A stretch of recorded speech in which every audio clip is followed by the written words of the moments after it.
afternoon sa lahat. Ayan, nandito tayo ulit sa aking rooftop garden.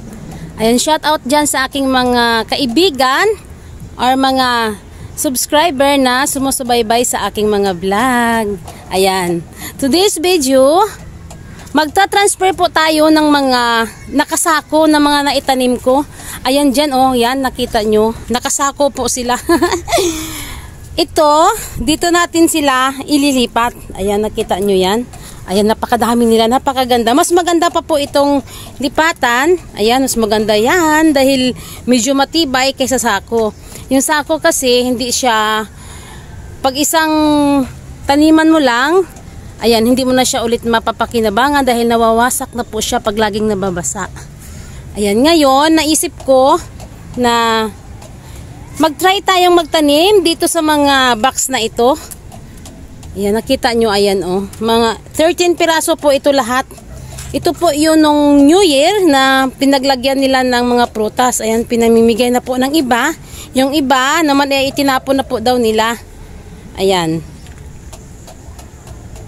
Ang dami, ang daming mga nakasako. Kaya kailangan ko silang mailipat. Ayan sila, oh. Ayan. Ayan, tara na at nasubukan na nating magtanim dito. Masarap po dito magtanim dahil maluwag siya, oh. Ayan. Maganda po ito sa mga lettuce or sa mga pichay, mustasa, pagtataniman. Tama lang po yung kanyang lalim. Bali, dahil maraming butas, ayan, lalagyan na po natin yan dyan sa loob ng, sapinan natin sila ng karton or sako or kahit anong maisapin para yung lupa hindi po malaglag. Ayan. Tara na at tayo'y magsisimula ng maglagay ng lupa dyan sa aking mga box. Dahil magta-transfer tayo ng mga ibang nakatanim sa sako. Ayan, mamaya at magbabalik tayo. Okay, ito na po yung ating mga nailagay sa box. Ayan, oh. Ayan, look at that. Ang dami kong compost. Ayan, yung ginawa kong mga compost ito na mga nabubulok. Ayan, meron pa doon. Ayan, 2 sako pa doon. Bali, pipilian na lang natin dahil yung iba hindi pa po masyadong bulok. Piliin na lang natin yung mga nabubulok na mga balat na mga prutas. Ayan. Ayan na po yung ginawa ko. Ang sinapin ko ay sako. Ayan. Ayan ang ating mga compost dyan. Masyado na po silang magandang ilagay sa ating mga pananim. Yung iba dyan, ayan, tingnan nyo, may mga lupa, may mga kahoy, ayan, oh. Ayan, hindi po masyado nabulok yung kahoy, pero yung pipiliin na lang natin. Ayan, iba-iba klaseng mga nabubulok nandito. Ayan, tatanggalin natin yung mga ibang hindi pa nabubulok. Ibabalik natin ulit sila sa sako. Ayan, para sa sunod na araw, may mamaha-harvest na naman po tayong mga compost. Ay, grabe, pagod po. Ayan, nagsisimula na po kasi ako, kaya ayan. Ayan, okay, at magtatapos tayo ng ating mga ginagawa dito na paglilipat ng ating mga pananim sa box na ito. Ayan. Ay, yung iba doon, yan po ay lalagyan ko po yun ng mga pichay. Ayan, yung iba dito, itong mga natira dito, yung mga iba doon na nakasako, itatransfer natin dyan. Ayan, okay, at magtatapos tayo ng ating mga ginagawa dito. Kung hindi man natin matatapos, bukas, ayan, doon tayo magtatanim dahil ngayon po ay gabi na, paggabi na, hapon na, ayan. Ayan po ang ating ginagawa ngayong hapon. Okay, at magtatapos na po tayo. Ito na po yung aking mga compost na ginawa. Mga tangkay po ito ng mga malunggay. Ayan, pabulok na po yan siya. Ayan, tingnan nyo. Nilagay ko po siya sa pinakailalim. Tatakpan natin yan ng matatabang lupa. Dahil sa susunod na araw, pag lagi po yan nababasa, mabilis po mabulok yung ating mga tangkay ng malunggay. Sure na sure po talaga ako na yan po ay sobrang taba ng ating pananim. Ayun po yung aking mga tangkay ng malunggay. Ayan. Yan, yung iba sa ilalim, medyo bulok na po. Itong nasa ibabaw na huli kong nilagay dahil hanggang napuno po yan. Lagay lang po ako ng lagay dyan at tinali ko siya. Ayan na po ang resulta. Ayan, napakaganda po niyan. Tingnan mo. Ayan, tingnan nyo. Napakaganda po niyan, napataba sa ating mga pananim. Yan, hindi kailangan na sobrang bulok na bulok para mayroon po tayong maisapin dito. Ayan, ganyan. Yan, ang pitsay naman kasi, kahit kunting lupa lang, tataba po yan katulad dito. Oh, ayan, yan, yan. Kunting lupa lang po yan, tataba po yung ating mga pananim. Ayan, at ang gagawin po natin dyan, tatakpan na po natin yan. Ganyan lang. Hanggang mapuno po ng lupa yan. Ganyan, kasi sa susunod na araw, yan po ay mabubulok na. Mabilis lang po mabulok ang tangkay ng ng malunggay. Puno po ito ng malunggay na pinutol ko dun sa baba at ginawa ko po siyang compost. Ayan.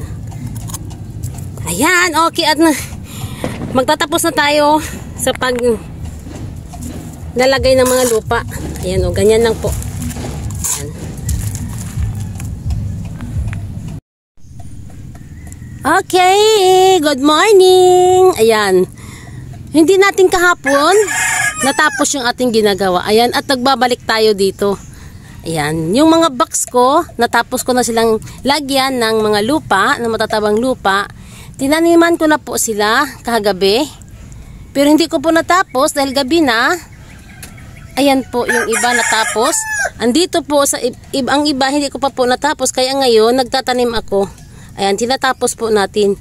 Ito po yung ating mga naipunla na mga pichay. Malalaki na po yung iba. Yung iba medyo maliit pa. Pero mabilis lang po yan lumaki. Ayan.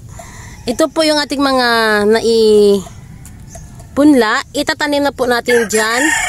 Dito. Kasi minsan, ang ginagawa natin, diba, direct lang tayo magtanim ng pichay.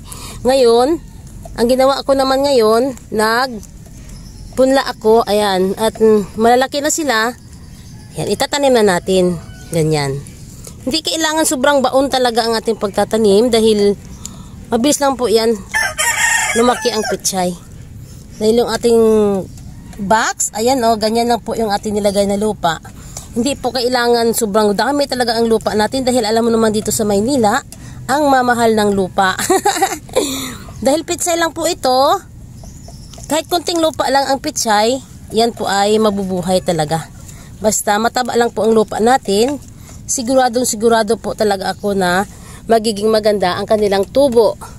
Ayan, napakaganda. Nakita niyo na naman ang itsura, punla pa lang. Ang gaganda na po ng kanilang dahon. Ayan, no, green na green po ang kanilang mga dahon. Ayan, happy na naman si Inday sa kanyang mga ginawa dito sa kanyang rooftop garden. Ayan, yung naandoon. Ayan, dahil may mga bunga na po yung ating mga talong, tsaka yung mga okra doon, sa susunod na pagtatanim natin, bibili tayo ulit ng mga box. Sa box natin itatanim na yung iba. Dahil hindi natin pwede pala ma-transfer yung ating mga nakasako dahil baka magalaw po natin sila. Namumunga na po kasi ang ating mga talong. Ayan, oh, nakita nyo ang mga bunga ng talong dyan. Look at that. Ayan, ang daming bunga. Ayan, oh, yung isa dun, oh, sayad na po. Ayan, yan po ang kagandahan. Kahit saan lang tayo pwedeng magtanim, kahit nasa sako or sa mga box na katulad nito. Ayan, silipin natin yung ating mga... Ito po yung kagabi na nauna kong naitanim dito. Ayan sila dyan. Yung doon kanina, bago ko lang itinanim. Ayan po dyan. Naitanim ko siya kanina. Natapos din natin yung ating pinaghirapang box. Ayun, at bibili tayo ulit ng mga box na katulad nito. Magtanim tayo naman ng mustasa. Or alugbati. Pwede po yan dito. Alugbati. Kasi po yung alugbati natin, ayan oh. Ayan na sila. Kahapon, nag-harvest ako dyan. Nagbinta tayo ng alugbati. Kasi sobrang dami na po talaga. Gumapang hanggang doon yung alugbati natin. Ayan. Marami pong susunod na mga seeds. Ayan ay ang mga binhi natin. Kaya hindi ko po tinanggal yung mga seeds dyan. Dahil gawin na po natin yan silang binhi. Ayan, mga binhi. Ayan, mabilis lang po yan. Ayan. Ayan, kumikita tayo. Kahit nasa box lang tayo, kumikita tayo. Promise, totoo. Ang laking tulong talaga.